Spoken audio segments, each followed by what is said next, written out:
Hi, everyone. Welcome to our One World Energy Encounter with the Zohar. This week's portion is Mishpatim. We're going to be in our edition at verse 143. Before we do that, let's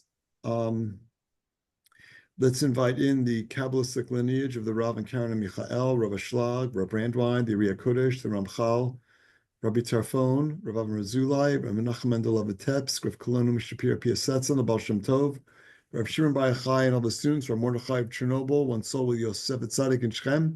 We're asking all those Kabbalists for assistance in understanding and unpacking and for inspiration for the Zohars we're about to read. Additionally, as we are connecting to the 99% realm through our study, we want to also have in mind everyone we know who needs healing. So if you know anyone who needs healing of any kind, please think about them and send them energy of healing. Mindel bat Chaya Baruch ben Rina Zahava, Shendil Tvar bat Chaya Chana, Sandy bat Neti, Levi bat Bluma, Sar bat Yudit, Sar bat Malka, Yitzchak ben Rivka, Mas bat Margie, Chana bat Rivka, Yudit Masa Navon bat Aviva, Ganesa bat Rachel Surpel bat Yitereza, Roxana bat Loretta, Carol bat Susan, Aviva bat Nina. Let's also send out energy of assistance to those souls that we know are in the process of the first 12 months of elevating. Let's also keep a consciousness of connecting to the energy of ending all the wars in our world, of the safe return of all the hostages being held by Hamas. It appears that there were up to 15 buses in Israel that had bombs planted on them, and miraculously, they were discovered last night, and they blew up before there were any people on there, and they were able to find the bombs that were not there. And it's probably, that was only one aspect of a terrorist attack that was supposed to play out Thursday rush hour, or maybe Friday rush hour, I'm not sure, in Israel. And it's an open miracle that everybody was spared. So we want to acknowledge the Creator for an open miracle. And when we see miracles, we have to acknowledge them because we want to see more miracles in our lives, both personal miracles, but hidden miracles, and open miracles. Let's also send energy of assistance to all those who are mourning the return of bodies yesterday from people who were kidnapped and who were murdered during that kidnapping. Let's also ask for assistance in being protected from evil eye and evil speech, of treating everyone. We want to be able to treat everyone with human decency, unconditional love, and ending chaos and removal of negativity from our world. Okay, 143. So Mishpatim, it really means laws, and there's a lot of laws in this week's reading. The Zohar points out, we're not reading the Zohar, we're reading a different one, but the Zohar points out in the first paragraph that these laws are about the laws of reincarnation. You might think everyone knows that Kabbalists believe in reincarnation, but it's not true. Not everyone is aware of that. So, like, part of our ability to connect to this energy of reincarnation is also our connection to immortality. Death is an illusion. It's not real. Souls continue to do their work and to return to do work. So with all that in mind, which is a lot, let's dive in. Verse 143. So this section is called the old sage, Saba, who is a merchant, and several of Rabbi Shimon Bar Yochai's students have an encounter with him, and he's sharing all kinds of secrets. So we're going to dive into one of them, or multiplicity of them. I don't even know. 143. Patachahu Saba ve'amar Hashem lo gava libi v'lo ramu einei v'gomer. David Malka Amar Da begin the Hava Malka Ila'a V'shalita al kol malchin Ila'in V'shalitin di'it mimizrach ve'ad ma'arav V'la salik al libe l'asta me'archa V'tadir shafil libe kame mare V'charava la'e b'oraita Hava mitgabar ke'arya Ve'enoi tadir mi'ichin ba'ara midchilu demare. V'charava azil be'ama lahava be'gasul rucha kalal. Jackie? The old man began with the verse, Hashem, my heart is not haughty, nor my eyes lofty. Okay, so this is a verse from Psalms. So the old man is teaching, and he brings down this verse from Psalms. It's Psalms chapter 131 of the 150 chapters, and it's verse 1. And what's it deal with?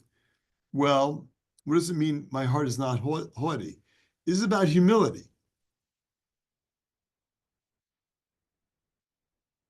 Not an easy human trait. Humility we don't come by humility easy. So neither my heart is haughty nor my eyes lofty. So right away, this is an opportunity for us to connect to our humility, to show up in life in a humble way. And so the first takeaway here is serious assistance in overcoming our egocentric desires, our desire to receive for the self. Another way of looking at it is, and actually I heard David Berg actually here, he posted this in his website, and it's on his WhatsApp group. He's like, we should start each day out like with this idea that we are going to make effort in every area of our life. We're going to count our blessings and we're going to work on everything that we can work on. Like that should be part of what we're thinking when we get up in the morning. He said, then when we go to sleep at night, we should thank God for all the great things that happened. Well, which one is it?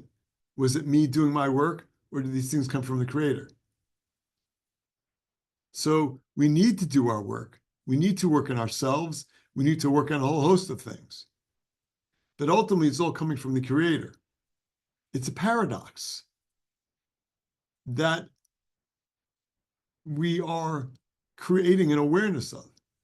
And what the Kabbalists teach, what David Berg was sharing, what the Kabbalists teach is that if you can maintain space for yourself within that paradox, you are manifesting blessings for yourself in the world. Like we need to be okay with the paradox. What do you mean the paradox? That's why we're always talking about miracles beyond logic. Like logic only gets you so far. We live in a world where it looks like we are responsible for the things that we manifest. That's the way the world is wired. That's only 1% of reality. The deeper reality is that everything is coming from the Creator. And part of our growth in manifesting the best version of ourselves is realizing that, is wrapping our heads around the fact that all our blessings are coming from the Creator. Yeah, I know, but I made an effort. That's the paradox. I know you made an effort. This is the world of asiyah. This is the world of action. We need to do things to manifest that light. But notwithstanding, the light's still coming from the Creator. It is a paradox. And as the Rav used to say, if you see the paradox, you're closer to the truth, because the truth is paradoxical. It's beyond logic. And so again, it's a major takeaway from this section right away. It's like, it's not logical to be humble, but that's what is required for us to manifest blessings. Okay, let's continue. David said that because King David. King David, thank you. You're King welcome. David said that because he was a high king, ruler over all high kings and rulers from east to west. That is, they were afraid of his power. So like here we have a king, the king of all kings, one of the most powerful people in the world, if not the most powerful person in the world at his time when he reigned. He's speaking about humility. He knows his power isn't coming from himself. It's coming from the Creator. Even more so, us. If he was, that's what the Zohar is saying. This is coming from the guy who had every reason in the world to be haughty. So it just underscores the importance of that. Maria, did you have something you want to say? Yeah, I've been listening to you and what you're saying here. And I know we're talking about humility and and how humble we need to be. And I guess that's the message today, right, for us that we have here. But everything yesterday in class, I heard you saying, but I didn't pay attention until I got home last night that, 4 bodies were returned yesterday from Israel from Hamas. I didn't get that because I don't listen to the news until last Right. hour before I go to bed. Yeah. I was shocked last night, 11 o'clock at night, when I'm catching up with the news. And I was sad. Right. My heart was in tears. Yeah. Hearing how anger a lot of Jews were upset and how, I mean, social media, they were cursing. They were like, and even today, this morning, I was it's sad. It's just sad It's was sad. really what's going on with the community. And now we're listening to this message this morning. And I'm like, how could we be? And it's just so hard with this stuff that's happening, right? In our community and in the community. And then the bombing too, right? They're trying to bomb Yeah, us. no, it's crazy. It's a lot, right? It's a lot. And then I woke up this morning, first thing, things that I don't do on a Friday. I just get up in the morning, turn around, and I'm back in my computer to work. First Right. thing I did is just put my coat and I went to work then. I just went for a walk. I'm like, I bundle myself up and I'm going for a walk. I just need to, I put David Guion podcast and I'm just listening to him to just consciousness. And I'm like, it has to be better. Give me something that is just, can be as sad as stuff that I heard last night. And when I woke up this morning, it was still in my head. But then again, and here we are talking about that we need to be humble, and the creator is talking to us how we need to, uh, be that positive and that have that love, right? But it's hard. No, it's very difficult, especially right now. So I don't know if this is going to be helpful, but on this topic, Mm, first of all, it's not just they returned 4 bodies; they returned the 2 children. right. One was 4, the other was like 9 months when they were kidnapped, and the mother. But it turns out it wasn't the mother. Yeah, I would say, did you hear it wasn't the They mother? didn't even return the mother. So, like, I mean, it's putting aside how they parade them in, it's just a mess. So that's a lot to process. I want to, we have to give ourselves time to process everything. We need time to process, especially the most challenging things that go on. It requires time to process. I want to bring it down to a personal level for a second. And just think about someone who acts rude to you. In your daily life, someone is just rude. And you're like, how could they do that? So we have this concept that we learned in Kabbalah 1 that, when someone, in the class, they say, pick someone who did something, again, that was negative, and then supply, instead of like, my partner did this, supply the word light in that context. The light did this to me.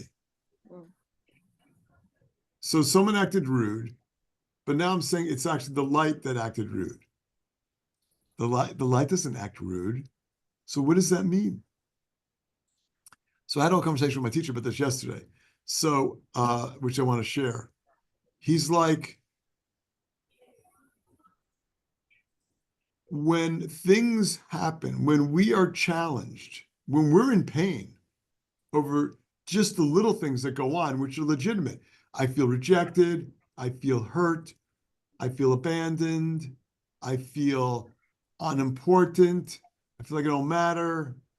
I feel like I'm not qualified. Anything that happens which we are experiencing pain over. The idea that the light is in the situation is as follows. The Creator loves you so much that He's helping you to remove your negativity. So that hurtful experience We want to have the consciousness of being able to thank the Creator for that experience because it's helping me to remove my negativity.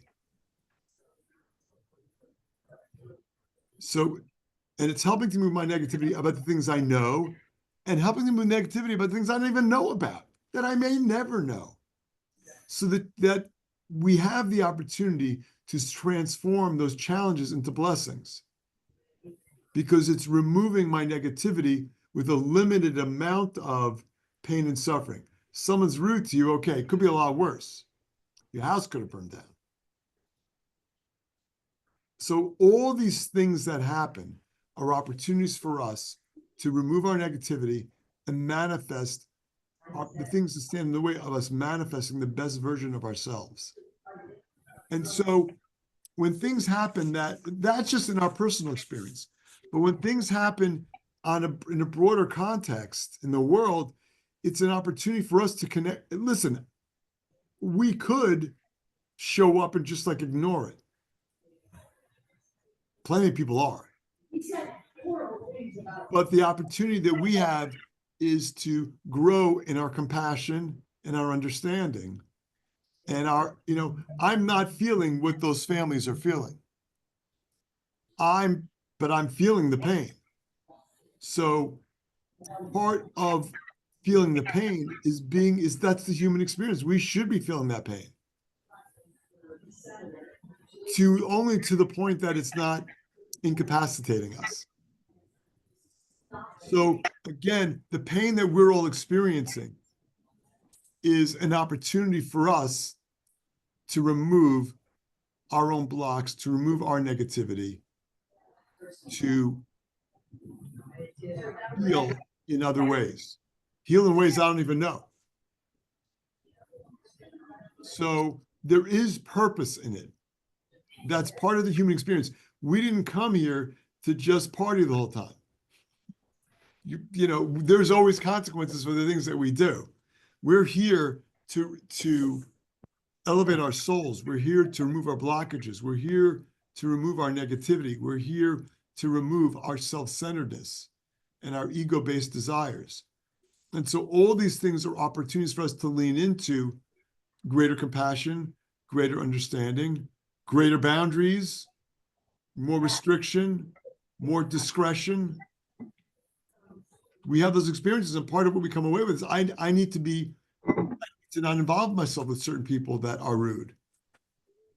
Well, I don't need to leave myself with that. So there's all these ways that these things assist us in our growth. Or we can be scarred by them and just, get very negative. People react in that way too. But that's not what this path is about. This is a path of growth. So we want to be able to feel those things. We want to be able to gain perspective on them. We want to process them, and we want to grow in our soul connection and our compassion.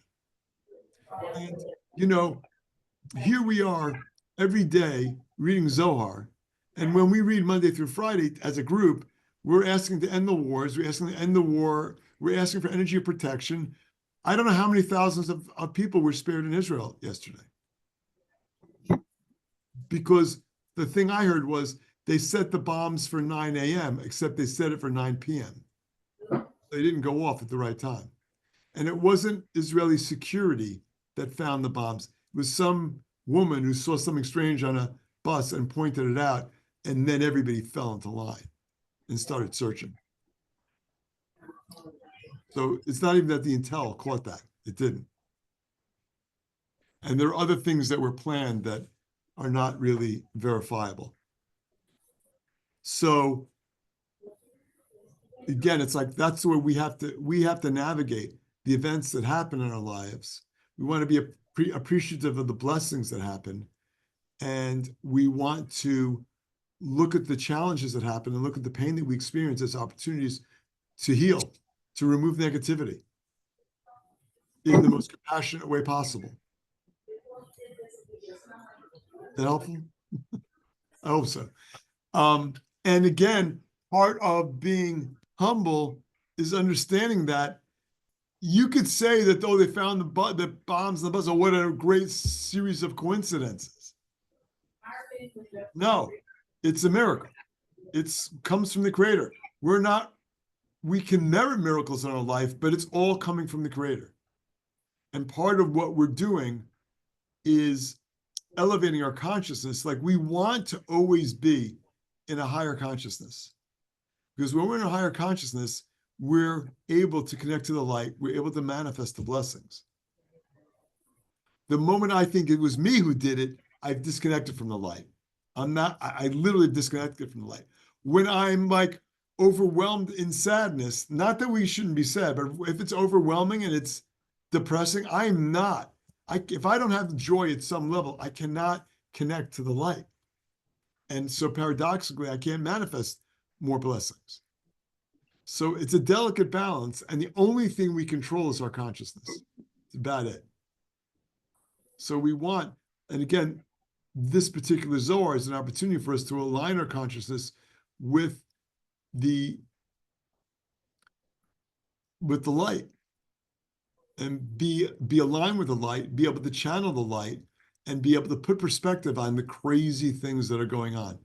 And again, this is the war of Gog and Magog. This is the war of consciousness. This is what for thousands of years Kabbalists have been talking about. Like, there's, before the Messiah comes, whatever that means, there's going to be a war of Gog and Magog, and we understand that to be consciousness. And this is our consciousness being challenged. So, the time of that war of Gog and Magog is described as a time of Oy and Ashrei, of pain and suffering or celebration. It's like, which one are we going to choose? And it's like, well, do I really have a choice? We do have a choice.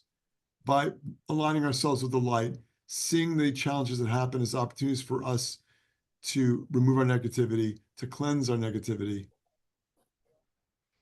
and also for us to be compassionate and understanding and work on our compassion and understanding for people in the world. People are experiencing crazy things.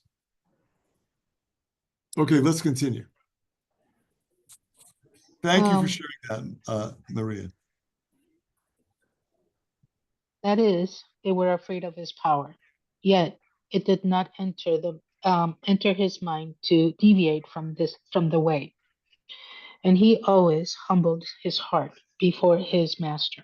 So, I mean, who was the reason why, by the way, when you read before and you said David, I said King David, because not just that he was king, like he needs the title. It's not what that is. It's David HaMelech, David the king. Nobody else is called HaMelech. Why? There were other kings. Why is David known as David HaMelech, David the king? Joseph is known as Joseph the righteous. He could be Joseph the viceroy of Egypt. Why is he Joseph the righteous?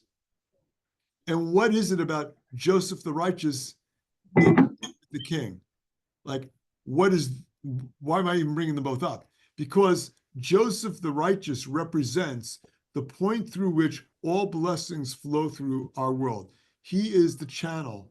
Joseph the righteous is the channel for Yesod.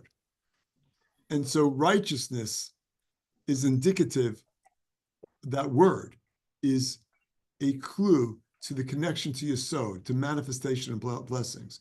That's why he's known as Joseph the righteous, Yosef Tzaddik. And David is known as David HaMelech because Melech is Malchut. Of the 10 Sfirot, it's the one that we occupy. It's the realm of manifestation. He's all about manifestation. He's the channel for Malchut. David HaMelech, David the king, is David of Malchut. So when we read verses of Psalms, we're connecting to, those were written by David. We're connecting to his energy, which was in elevating the realm of Malchut to the higher realm, of creating that connection. So that's why he's David HaMelech, David the king, because it's his connection. He established the channel of Malchut, our realm. And so when we read Tehillim, when we read Psalms, we're manifesting blessings from the upper realm. Putting aside the actual meaning of the verses, just connecting there are many people who don't read Zohar, they read Psalms all the time. When someone's sick, they read Psalms. When someone is getting married, is looking for the soulmate, they read Psalms. When someone's in childbirth, we have Psalms that specifically we are taught by our teachers, the Kabbalists read. Like Psalms are a tool to manifest blessings in the realm of Malchut, because that's what David, the king, infused in those verses. Any questions about that? Okay, let's continue. When he was occupied with the Torah, he became strong as a lion, and his eyes were always cast to the ground for fear of his master. So like, what does it mean? He was occupied with the Torah. He was living his role as what his soul was intended to do. He was completely aligned with his soul's purpose. Osek b'Torah. What does it mean? It could have said he was studying the Torah. It doesn't say that. It says he was occupied with it. What does it mean he's occupied with it? What is Torah? We studied actually this week in our other class, the entire physical realm, all of our reality is infused with the energy of the Torah. So to be osek b'Torah means to be involved with life, aligned with the light of the Creator. So when he did that, again, to be aligned with the light of the Creator, you need to overcome your own ego perspective. He was able to consistently do that. So when you're able to do that, he's as strong as a lion. Literally, another metaphor for king, lion being the king of the forest. But what does it mean to be as strong as a lion? It means he's able to manifest all kinds of blessings. But his eyes were always cast to the ground for fear of his master, because he was in awe of the power of the Creator. So he's able to manifest blessings and while at the same time understand where they're coming from. So he's doing his work. Again, it's the paradox that David Berg spoke of. It's the paradox of we need to do our work. And at the same time, we need to understand we're doing work, but it's all still coming from the Creator. Let's continue. When he walked among the people, he had no arrogance at all. Could have been the most arrogant guy in the world. By the way, we see the same thing about David. About Moses, was the most humble person to ever walk the world. But we see David also exhibits those same features. I don't see God taking credit for anything. I mean, it is a totally godly trait to walk with, to be humble. He's hidden. It's the ultimate. What's the highest form of charity? Hidden charity. Not getting credit for anything. Even the person who receives your charity doesn't know where it came from.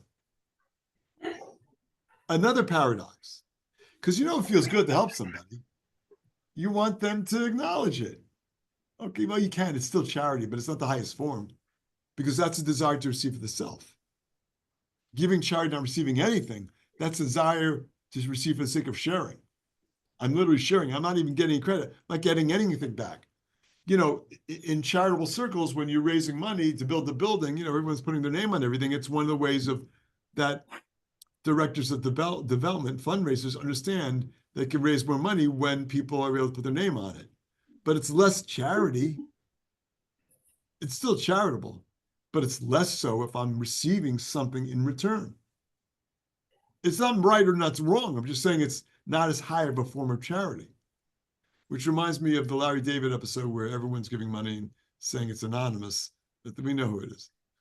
It's a funny episode. Like, to say that I'm being anonymous is also like, a little bit of a stretch there.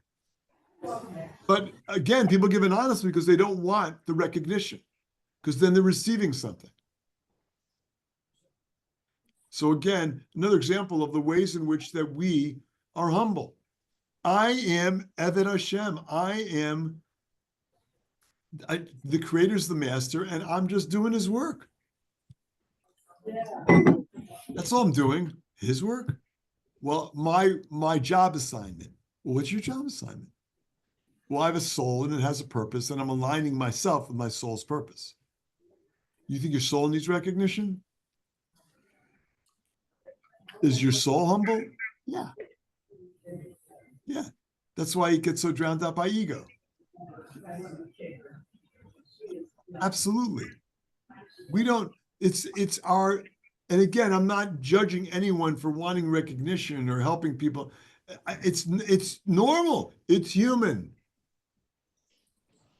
But part of what I'm doing is always trying to overcome that. It's just a more humble way to go through life.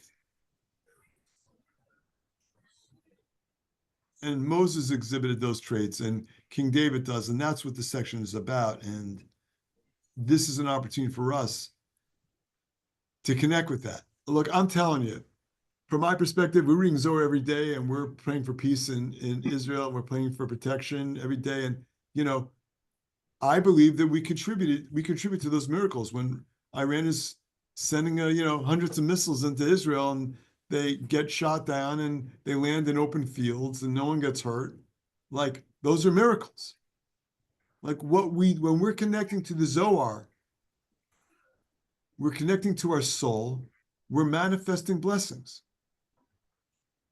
It's like we set our consciousness every time we take a class. I'm not saying we should be haughty about it. I'm just saying, like, this is our value system. This is our, like, that we're doing the work of our soul. Like, along with that comes energy protection and the ability to manifest blessings. And it's, the balance of the world. Our ability to do this, the world hangs in the balance. Everything that we do to manifest greater understanding among people and to channel blessings into the world. Yes, Jackie. You said, well, stopping the missiles from Iraq, but aren't we causing the missiles too? Iran. Yeah. But aren't we causing the missiles too? I mean, I don't think so. I don't think we're causing them. No, I don't think we are. I don't think we're causing that. I think that Iran is like it's a regime bent on spreading terrorism throughout the world. So they're just all about I think they would have liked the missiles to land, but the idea that they're sending missiles, they're just trying to instill terror, which they're successful in doing that. That's what they're about. They're about, listen, they're just a very negative consciousness there. Just that, I guess I was thinking of, I heard one of the students share that her teacher said, evil speech. What if our evil speech is causing the war in Israel? Yeah, David, I was going to say, taking Jackie's comment, and she's saying it, the point is all the negativity that we all do, the world does, is manifesting somewhere. So whether it's going straight to the point of, did we help shoot those missiles, may not be quite as relevant as just acknowledging that when we do something that is not light-filled, that we are creating some negativity. No question about it. Absolutely. Yes. Humankind, when you say we, humankind is responsible for the negativity that goes in the world because of the actions that we take. No question. Throughout history. Yeah. That's true. By the same token, all the positive things that we do create healing, create energy of protection, create manifestation of miracles.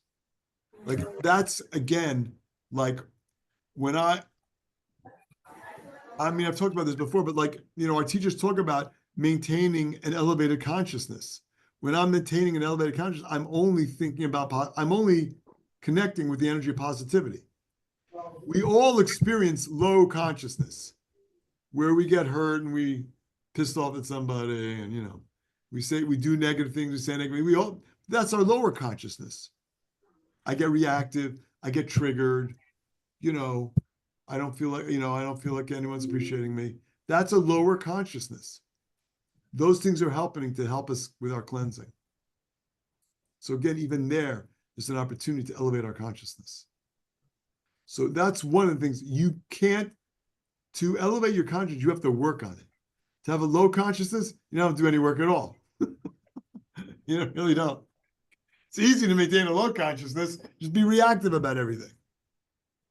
That's not an elevated consciousness. And our elevated consciousness, combined with our tools of the Zohar, the 72 names of our prayer, of our doing the Torah readings, all those things together with a higher consciousness opens channels to manifest blessings in our world. Okay, let's continue. Did I read 144? No. No. Let's read that. Ve'al kativ Hashem lo gava libi v'gomer. Lo gava libi afagav de'ana malka shalita al kol sha'ar malchin de'alma. V'lo ramu einei bezima de'ana kaima kamach. La'eba oraita v'lo halachti bigdolot uveniflaot mimeni. V'shata de'ana azil ben ama. V'David malka amar hachi. Sha'ar b'nei alma alachat kama v'chama. V'ana kama ana shafil liba. Uma'ich eina kami malka kadisha. V'chasli div milin kadishin d'oraita yarom libai. Bacha v'dim ova naflin al diknei. Therefore it is written, Hashem, my heart is not haughty. My heart is not haughty, though I am a king and ruler over all the other kings in the world. It's interesting that it's his heart that's not haughty. Why don't it be his head is not haughty? Again, like that heart center is our deeper intuitive sense about things. So that is elevated consciousness right there. So in an elevated consciousness, there's no room for a lack of humility. Okay, keep going. Nor my eyes lofty, when I am before you, dwelling in the Torah, nor do I exercise myself in great matters or in things too high for me. When I am walking among the people. So even though like he could, as king, walking among the people, be like very haughty, surrounded by people who are obviously